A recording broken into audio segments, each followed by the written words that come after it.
Touch line দিয়ে বল নিয়ে গতির সঙ্গে এগিয়ে গেলেন। এরপর প্রতিপক্ষের একজন নয় দুইজন ফুটবলার মিলেও আটকাতে পারলেন না বাংলার তরুণ তুর্কি জাদুকর ফাহমিদুল ইসলামকে। শেষ পর্যন্ত বাংলার রয়্যাল বেঙ্গল টাইগারকে জার্সি ধরে মাটিতে ফেলে দিতে বাধ্য হলো প্রতিপক্ষের দুই ডিফেন্ডার।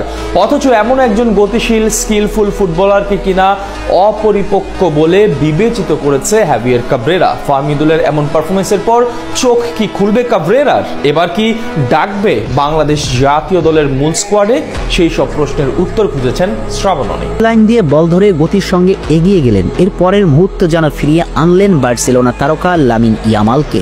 বল ধরে প্রতিপক্ষের 4 ডিফেন্ডারের সামনে বুকের ছাতি উঁচিয়ে পাস দিলেন সতীর্থকে।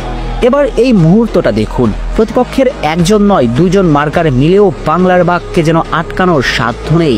বল নিয়ে প্রতিপক্ষের চোখে ধাঁধা লাগিয়ে ছুটে যাচ্ছেন জি বক্সের দিকে। শেষ পর্যন্ত প্রতিপক্ষের দুই ফুটবলার ফাহমিদুলের গতির সঙ্গে পেরে না উঠে জার্সি ধরে মাটিতে ফেলিয়ে থামাতে বাধ্য করলেন বাংলার জাদুকরকে। এবার বলুন তো, বাংলাদেশ ফুটবলের প্রেক্ষাপটে এমন একজন স্কিলফুল গতিশীল ফুটবলার সর্বশেষ কবে দেখেছে?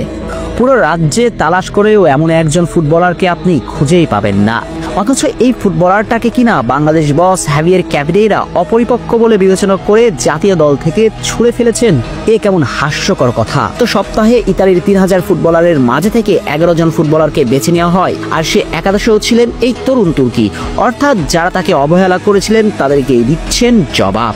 এবার কি ঘুম ভাঙবে ক্যাব্রেরার? অনিয়মের সব দরজা ভেঙে যোগ্য ফাহমিদুলকে কি জায়গা দিবেন ক্যাব্রেরা? আগামী জুনেই তো ঘরের মাঠে সিঙ্গাপুরের বিপক্ষে মাঠে নামবে বাংলাদেশ জাতীয় ফুটবল দল। আর এই ম্যাচে বাংলাদেশ দলের ডাক পাবার জন্য সব রকমের প্রস্তুতি নিচ্ছেন ফাহমিদুল।